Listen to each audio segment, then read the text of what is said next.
Hi guys, it's Marianne, the Frugal Chef. So I can't find canned pumpkin down here, which I guess is pretty good. You know, I have to make my own. I want to show you how to make this. It's super easy, guys. You can use this for pumpkin pie. We're going to use it for a cheesecake. I hope you like this.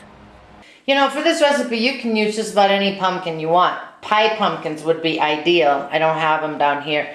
Down here, you find these huge pumpkins and then they cut them into pieces like this. You know, like this. And then they just sell them by weight. So that's what we're going to use. You can even use butternut squash for this if you'd like. All I'm going to do is cut it up all like this and I'm going to boil it. So as I said, we're going to boil this.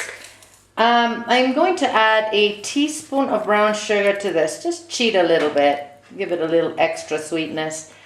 I'm going to cook this until all the pumpkin is tender and we can mash it.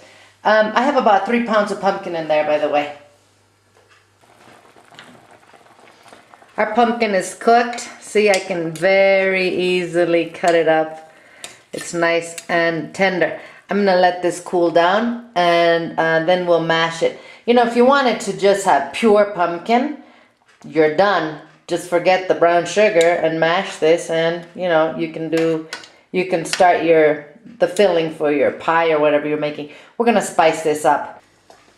So when you puree your squash, make sure you don't go nuts with the liquid. You know, I barely used any liquid in this. It was, you know, soft enough that it just mashed immediately in the blender. I have 5 cups of pureed pumpkin in here. Of course you can make a lot less. We're going to make a pie and a cheesecake out of this. I'm going to now add 3 teaspoons of cinnamon to this. A teaspoon of allspice.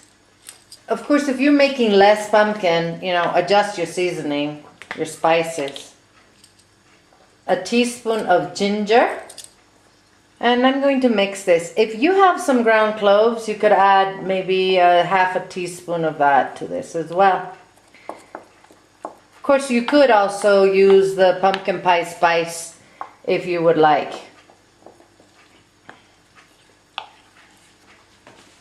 And there, my friends, is our pumpkin pie filling. I'm going to just keep this in a closed container in the refrigerator.